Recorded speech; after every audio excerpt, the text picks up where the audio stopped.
আসসালামু আলাইকুম ওয়া রাহমাতুল্লাহি ওয়া বারাকাতুহু। আলহামদুলিল্লাহি রাব্বিল আলামিন ওয়াসসালাতু ওয়াসসালামু আলা রাসূলিহিল কারীম ওয়া আলা আলিহি ওয়া সাহবিহি আজমাইন। আজকে একটা বিষয় নিয়ে আমাদের সমীক্ষা করা দরকার যে যুবকরা কেন দিন থেকে মুখ ফিরিয়ে নিচ্ছে, দিনের প্রতি আগ্রহী নয় কেন, দিনের চর্চা তারা করতে চায় না কেন, কেন অনীহা দেখাচ্ছে যুবকরা, বিশেষ করে যুবকরা। বৃদ্ধ হলে তো অনেকে করে না, আবার অনেকে দেখছে শেষ জীবনে করে ফেলি, দুনিয়া ছেড়ে এবারে দিন করি। তো যুবকরা কেন পিছিয়ে যাচ্ছে মর্মে কিছু কারণ আমাদের খোঁজা দরকার, যাতে করে আমার যুবক ভাইরা সতর্ক হয় এবং তার মধ্যে না পড়ে যার মধ্যে সে দিন থেকে ফিরে যাচ্ছে। প্রথমত, দিন থেকে ফিরে যাওয়ার শাস্তি কী? আল্লাহ তাআলা কোরআনে কথা বলেছেন, ওমান আ'রাদা আন যিকরি ফাইন্না লাহু মাঈশাতান দানকা ওয়া নাহশুরুহু ইয়াওমাল কিয়ামাতি আমা। যে ব্যক্তি আমার জিকির থেকে, আমার কোরআন থেকে, আমার দিন থেকে মুখ ফিরিয়ে নেবে, তাকে আমি কিয়ামতে কানা করে হাসর করব, অন্ধ করে। ক্বালা রব্বি লিমা হাসারতানি আমা, তখন সে বলবে, হে আমার রব, কেন তুমি আমাকে অন্ধ করে তুললে? ওয়াকাদ কুনতু বাসীরা, আমি দেখতে পেতাম, আমি অন্ধ হয়ে গেলাম কেন? আল্লাহ বলবেন, কাযালিকা আতাতকা আয়াতুনা ফানাসিতাহা ফাকাযালিকাল ইয়াওমা তুনসা। আমার আয়াত তোমার কাছে গিয়েছিল, আমার আয়াত তোমার কাছে পড়া হয়েছিল, আমার আয়াতের কথা, আমার দিনের কথা তোমাদেরকে শোনানো হয়েছিল, কিন্তু তোমরা তুমি ভুলে গিয়েছিলে, তাই আজকে তোমাকেও ভুলে যাওয়া হবে, তুমিও বিস্মৃত হবে, তোমার আর কোনো উপায় থাকবে না। তো আল্লাহর দিন থেকে মুখ ফিরিয়ে নিলে এক প্রকার কুফরি বলা হয়েছে, যে যদি কেউ আল্লাহর দিন থেকে মুখ ফিরিয়ে নেয় তাদেরকে মুরতাদ বলা হয়েছে। যদি সেরকম মুখ ফিরানো হয়, দিনকে দিন বলেই মনে করে না, দিন একটা, যেমন অনেকে বলেছে ধর্ম একটা আফিং, বা ধর্ম এটা কিছু নয়, এটা মানুষের তৈরি মন গড়া ইত্যাদি যদি মনে করে, তাহলে তার খবর আছে, সে মুরতাদ হয়ে যাবে যদি মুসলমান থেকে করে। আর যদি মুসলমান না হয় তাহলে তো বুঝতেই পাচ্ছেন যে সেও ক্ষতিগ্রস্ত হবে কিয়ামতের দিনে। ওমান ইয়াবতাগি গায়রাল ইসলামি দীনান ফালান ইউকবালা মিনহু। ইসলাম ছাড়া যে ব্যক্তি অন্য ধর্ম অনুসন্ধান করবে, সে হয়তো এখন অমুসলিম, কিন্তু সে ইসলাম শুনেও ইসলামের কাছাকাছি আসে না, কাজ ঘেঁষে না, অন্য ধর্ম গ্রহণ করছে কিন্তু ইসলামের কাছে আসে না, তাহলে তারও খবর আছে আল্লাহর কাছে সেই ধর্ম কবুল হবে না ইসলাম ছাড়া। যাই হোক, আমরা আজকে দেখি মোটামুটি সংক্ষেপে যে কেন আমাদের যুবকরা পিছু হটে যাচ্ছে। প্রথম হচ্ছে যে পশ্চিমী সভ্যতার আগমন এবং তার যে বন্যা, সেই বন্যার আসার ফলে আমাদের যুবকরা পিছিয়ে যাচ্ছে। তাদের সভ্যতায়, তাদের সংস্কৃতি ও কালচারে মুগ্ধ হয়ে যাচ্ছে, আর নিজের কাছে যে সংস্কৃতি আছে, নিজের কাছে যে নিজস্ব স্বকীয়তা আছে, নিজস্বতা আছে, সেটাকে সে ভুলে বসছে। ফলে ইসলামের প্রতি মাথা না উঠিয়ে তারা ওই পাশ্চাত্য সভ্যতার প্রতি মাথা নত করেছে, বা তার জন্য মাথা উঠিয়ে সেটাকেই নিয়ে তারা গর্ব করছে এবং সেটাকেই ভালোবাসছে, ফলে দিন থেকে সরে যাচ্ছে। 2 নম্বর কারণ বলা যায় যে মিডিয়া যেভাবে অন্য ধর্মকে প্রচার করছে। আমরা যে দেশে বাস করি সেখানে ইসলাম প্রচার হয় না, অথচ যারা সংখ্যালঘু তাদের প্রচার হয় খুবই, আর হক প্রচার হয় না। যেখানে মুসলিম দেশ আছে সেখানেও ঠিক হকভাবে প্রচার হয় না, একমাত্র সৌদি আরব ছাড়া, যেখানে দিন প্রচার হলে সঠিকভাবে দিনটা প্রচার হয়। আর আমরা যে পরিবেশে বাস করছি, যে দেশে বাস করছি, সে দেশে হয় না। ফলে মিডিয়াতে যা আসছে লোকে সেইটাকেই প্রাধান্য দিচ্ছে, যেটা মিডিয়াতে শুনছে সেটাকেই প্রাধান্য দিচ্ছে, আর নিজের দিন সম্পর্কে জানার চেষ্টা করছে না। মিডিয়াতে তারা গুলিয়ে যাচ্ছে। এখন তো হাতে হাতে মোবাইল, আর এতে ভিডিও দেখছে, এতে লেখা পড়ছে, আর নিজেকে দিন থেকে সরিয়ে নিচ্ছে। কিছু কিছু যুবক আছে দ্বন্দ্বে পড়ে গেছে, মানে দ্বন্দ্বে মানসিক দ্বন্দ্ব ভিতরে সৃষ্টি হয়েছে। তাই তো কোনটা ছাড়ি কোনটা ধরি, মানে ইসলামের ভিতরেই নানা মত নানা পথ। তখনও আমাদের ভালো পথটা সুপথটা গ্রহণ করার জন্যেও দেখা যায় যুবক ভাই দ্বন্দ্বে পড়ছেন, ফলে সঠিক দিন থেকে মানে বিরক্ত হয়ে যাচ্ছেন। সঠিক সবাই বলে যে লাইলা কাউকে চেনে না, তো এইভাবে বলা হয় যে সবাই যদি বলে আমার কাছে ঘোল কিনো, আমার ঘোলটা মিষ্টি, কিন্তু আপনাকে ঘোল কোনটা বা আপনার জন্য ভালো ঘোল, সেই ঘোলটা দেখে আপনাকে কিনতে হবে। আপনাকে নিজে পণ্য দেখে তারপরে সেই মতো পণ্য যেটা সঠিক আপনার জন্য কিনতে হবে। পণ্য না কিনে বাড়ি যাওয়া যাবে না, তাহলে তো আপনি নিজে বঞ্চিত হবেন, বাড়ির লোকে বঞ্চিত হবে ইত্যাদি। আরেকটা কারণ হচ্ছে দিন ইসলামের যে অনুভূতি, ইমানি অনুভূতি নেই, আর তার ফলে তার মধ্য থেকে দিন সরে যাচ্ছে, আর সেও দিন থেকে সরে যাচ্ছে। কোরআন শেখার কোনো আগ্রহ নেই, কোরআনের মানে বোঝার, হাদিসের মানে বোঝার কোনো আগ্রহ নেই। এটা হচ্ছে ইমানি কমজোর, ইমানি দুর্বলতা। মরণ হবে এটা হয়তো বিশ্বাস করতে পারে না, কিন্তু মরণের পরে যে কিছু হবে এই বিশ্বাসে সমস্যা আছে। আল্লাহ তাআলা এটা বলেছেন তার একটা সূরাতে, যেখানে তিনি বলছেন কাল্লা বাল তুকাজ্জিবুনা বিদ্দিন, বরং তোমরা আসলে কিয়ামত হবে এটা মিথ্যা মনে করছো, মানে বিচার হবে এটাকে তুমি মিথ্যা মনে করছো। এই যে বিচার হবে যদি মিথ্যা মনে করা হয়, তাহলে তো লোক তো যেমন তাই করবে, তাহলে তো আর আইন মানবে না।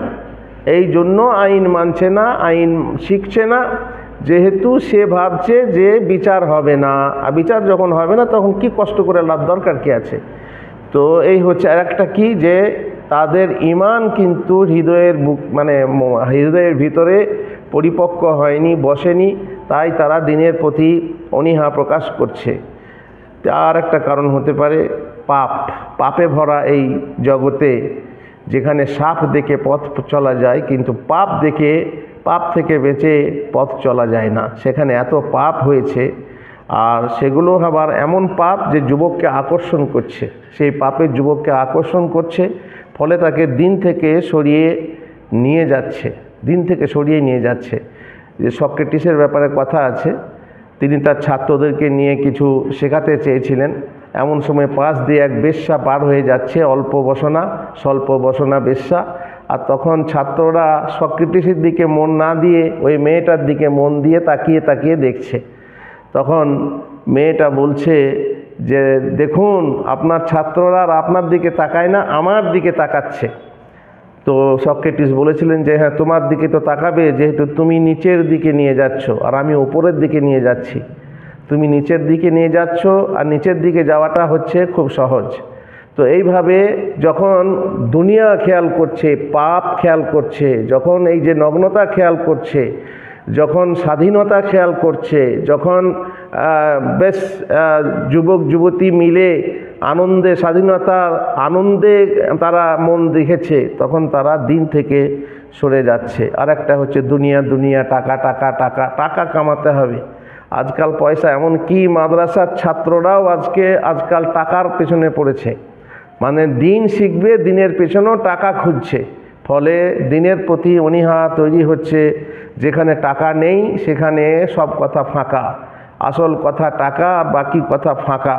টাকার দিকে, দুনিয়ার দিকে তারা মত্ত হয়েছে, যার ফলে তারা করছে কি, যে দিন থেকে মুখ ফিরিয়ে নিচ্ছে। ব্যাস। তারপরে আপনার একটা কারণ হতে পারে যে মনের খেয়াল খুশি, এটাকে ব্যক্তি স্বাধীনতা বলা হয়। মনের খেয়াল খুশির জন্য সে দিন থেকে সরে যাচ্ছে, নিজের ব্যক্তি স্বাধীনতা খুঁজতে যাচ্ছে, ফলে তারা দিন থেকে সরে যাচ্ছে। তেমনি আমাদের যে স্কুল, কলেজ, মাদ্রাসা তো দিনই মাদ্রাসা অবশ্যই বটে, কিন্তু সেখানেও তারবিয়াতি শিক্ষা হয় না, কিতাবি শিক্ষা হয়, কিন্তু তারবিয়াতি শিক্ষা হয় না বলে অনেক ছেলেরা, এমনকি মাদ্রাসার ছেলেরা ঠিকভাবে দিনদার হতে পারে না, না পরহেজগার হতে পারে, না তাহাজ্জুদ পড়তে পারে, না নফল পড়তে পারে, বরং ফরজটা পালনেও তাদের অনীহা থাকে, ফজরের নামাজ না পড়ে ঘুমিয়ে থাকে ইত্যাদি ইত্যাদি। তাহলে স্কুল কলেজে কী বলবেন? তাহলে স্কুল কলেজ যারা মাদ্রাসায় আসে না, যারা স্কুল কলেজে পড়ছে তাদের ব্যাপারটা ওই রকমই হয়ে যাচ্ছে যে দিন শূন্য শিক্ষা হচ্ছে কাঁটা শূন্য জাহাজে, কম্পাস শূন্য জাহাজের মতো, যেখানে দিক ভুল হচ্ছে আর দিন থেকে সরে যাচ্ছে। তারবিয়াত যেখানে নেই সেখানে আর কি করে সেরকম ভালো হবে। তারপরে যারা আমরা দিনের পথে আছি, দিনের দায়ী যারা, তাদেরও ঠিক মতো দিনকে পেশ করতে পারছে না। যুবকদের সামনে লেখনির মাধ্যমে, বক্তৃতার মাধ্যমে, খুতবার মাধ্যমে, জলসার মাধ্যমে সঠিক দিনকে সঠিক রূপে পেশ করতে পারছে না। ফলে আমাদের যুবকরা বঞ্চিত থেকে যাচ্ছে আর তারা দিন থেকে সরে যাচ্ছে। যেদিকে আকর্ষণ বেশি দেখছে, যেদিকে চমক বেশি, সেদিকে তারা আকৃষ্ট হচ্ছে। স্বাভাবিক এটা, মানুষের মন যেখানে চমক বেশি সেখানে আকর্ষণ ধরবে, আর যার ফলে আর জানেন বাতিলের চমকটা বেশি, ফলে সেদিকে চলে যাচ্ছে আর দিনের পথে অন্ধকার থেকে যাচ্ছে। ব্যাস, আর একটা কারণ হতে পারে যে অনেক সময়ে যুবকরা দিনকে ভুল বুঝে থাকে, দিনকে ভুল বুঝে থাকে। যেমন অনেকে সন্ত্রাস বোঝে, জেহাদ মানে সন্ত্রাস বুঝেছে, ফলে এই দিন ভালো না, যেখানে সন্ত্রাস, যেখানে খালি খুনোখুনি মানুষ আছেও তাই, তারা উপমা উদাহরণও পাচ্ছে যে সন্ত্রাস যেখানে ঘটছে। তো এই সন্ত্রাস দেখে এবং আরও অনেক কিছু, এই যেমন পর্দা, বোরকা ইত্যাদি বিষয়ে কিছু কিছু সন্দেহ আছে যেগুলো অমুসলিমরা তৈরি করেছে, মুসলমানরা সেগুলো লুফে নিচ্ছে, আর সেইগুলো সন্দেহ তাদের মনেও তৈরি হয়েছে। সন্দিহান হয়ে তখন তারা দিনকে সন্দেহ করছে এবং দিন থেকে পিছিয়ে যাচ্ছে। এটাও একটা বড় কারণে মিডিয়ার যুগে বিশেষ করে তারা দিনকে ভুল বুঝছে। ফলে নিজের মাকে যদি নিজের মা বলে মনে না করে, সন্দেহ করে যে আমার মা নয়, আমার বাবা নয়, তাহলে বুঝতেই পারছেন তার কাছে সে থাকবে না, সে দূরে সরে যাবে, আর সেই ভালোবাসা বাসবে না যেমন প্রকৃতপক্ষে বাবা মাকে ভালোবাসা হয়। আমাদের পরিবেশ, আমরা যে পরিবেশে বাস করছি, এই পরিবেশ আমাদেরকে খারাপ করে দিয়েছে। আমরা দিনকে মেনে চলতে পারছি না, পরিবেশের একটা চাপ আছে, সেই চাপের ফলে আমরা দিন থেকে দূরে সরে যাচ্ছি, যুবকরা দিন থেকে সরে যাচ্ছে। দেখবেন গাছ খুব সুন্দর সবুজ হয়ে হয় উঠে থাকে, তারপরে আলোক লতা বলে একটা লতা আছে, সেই লতা গাছের পাতায় জড়িয়ে যায়, ফলে আস্তে আস্তে গাছটা স্তিমিত হয়ে যায় এবং গাছটা একেবারেই মানে সজীবতা হারায়। কিসের জন্য? ওই অতিরিক্ত আলোক লতা যে হলুদ হলুদ লতার মতো হয়, গাছের পাতাতে জড়িয়ে যায়, ডালে জড়িয়ে যায় এবং গাছটাকে সজীবতাহীন করে দেয়। ঠিক ওই রকমই পরিবেশ আমাদের এমন চেপে ধরেছে, আর সবই তো খারাপ, এমনকি মুসলমানদের ভিতরেও বহু খারাপ পরিবেশের নোংরামি, সেই নোংরামিতে আমাদের যুবকরা দেখে সেই সমস্ত খারাপ কাজ দেখে, পাপ কাজ দেখে তারা ফিরে যাচ্ছে। পরিবেশের চাপে তারা দিন থেকে সরে যাচ্ছে। যেমন কলি তেমনি চলি, আর পাঁচজন লোকে যা বলে সেইটাই আমি করব, এইরকম কি হয়, এইরকমভাবেই দিন থেকে সরে যাচ্ছে। ব্যাস, তাহলে বই হলো। আর শেষকালে আরেকটা কথা বলে রাখি যে দায়ীদের মাঝে যেমন ফতোয়ার ব্যাপারে কিংবা একই সংগঠনের বিভিন্ন ভাগাভাগি, এইসব দেখে কিন্তু বহু যুবক সরে যাচ্ছে, দিন থেকে সরে যাচ্ছে। যে এসব কেন? দিন যদি হবে, দিন এক, আমাদের আল্লাহ এক, আমাদের রসুল এক, আমাদের কিতাব এক, তো দিন কেন এক হবে না? কিন্তু বুঝতে চায় না যে যেটা মতভেদ হচ্ছে এটা স্বাভাবিক, অস্বাভাবিক না। দিনকে বোঝা নিয়ে এটা মতভেদ থাকতেই পারে, আল্লাহ নিজেই বলেছেন যে মতভেদ হতেই পারে। তো সেই মতভেদে আল্লাহ যাকে রহম করেছেন সে মতভেদে যাবে না, থাকবে না। আর এর প্রতিকার হচ্ছে যে আমাকে আমার দিন মানতে হবে, এটা ঈমান প্রথমত রাখতে হবে ভিতরে। তারপরে আল্লাহ তাআলা বলছেন ফাবাশশির ইবাদ, আমার বান্দাদেরকে সুসংবাদ দাও, আল্লাযীনা ইয়াসতামিউনাল কাওলা ফায়াত্তাবিউনা আহসানা, আমার কথা শুনে, বহু কথা শুনে কিন্তু সব থেকে সুন্দর কথার অনুসরণ করে। ভালো কথার অনুসরণ করে, সব থেকে ভালো যেটা, ভালো বহু রকমের আছে কিন্তু সব থেকে ভালো যেটা সেটার অনুসরণ করে, তাহলে আল্লাহ তাআলা দুটো সার্টিফিকেট দিয়েছেন, উলাইকা হাদাহুমুল্লাহ, উলাইকা আল্লাযিনা হাদাহুমুল্লাহ, তারাই হচ্ছে যাদেরকে আল্লাহ হিদায়াত দেন অর্থাৎ পথপ্রাপ্ত করেন। আর দ্বিতীয় হচ্ছে উলাইকা হুম উলুল আলবাব, তারাই হচ্ছে জ্ঞানী মানুষ। অতএব নিজের হৃদয়টাকে সংকীর্ণ করলে হবে না, সংকীর্ণ করে রাখলে হবে না, দ্বার বন্ধ করে দিয়ে মিথ্যাটাকে রুখি, সত্য বলে তবে আমি কোথা দিয়ে ঢুকি। তাহলে আপনি মিথ্যাটাকে বুকের ভিতরে রেখে দিলেন, তাহলে সত্য আপনার ভিতরে আসবে কি করে? এই জন্য উদার হন, উন্মুক্ত হন, নিয়ে কথা শুনুন, কথা শোনার পরে যেটাকে ভালো লাগবে, আপনার সব থেকে ভালো লাগবে সেটা আপনি গ্রহণ করুন। যদি গ্রহণ করতে পারেন মনকে উদার করে, তাহলে আপনি পথ পাবেন।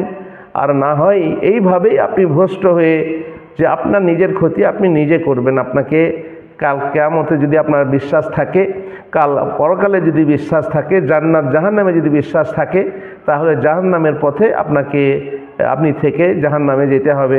আল্লাহ আমাদেরকে জাহান্নাম থেকে রক্ষা করুন। আল্লাহুম্মা আজিন্না মিনান নার, আল্লাহুম্মা ইন্না নাসআলুকাল জান্নাহ। হে আল্লাহ, আমাদেরকে জান্নাতের পথ দেখাও। আমরা প্রতিদিন নামাজের প্রত্যেক রাকাতে বলি ইহদিনাস সিরাতাল মুস্তাকিম, আল্লাহর পথ হচ্ছে সরল পথ, সেই পথ আমাদেরকে দেখাও হে আল্লাহ। আর সেই কামনা করেই আজকের এই সামান্য আলোচনা শেষ করছি।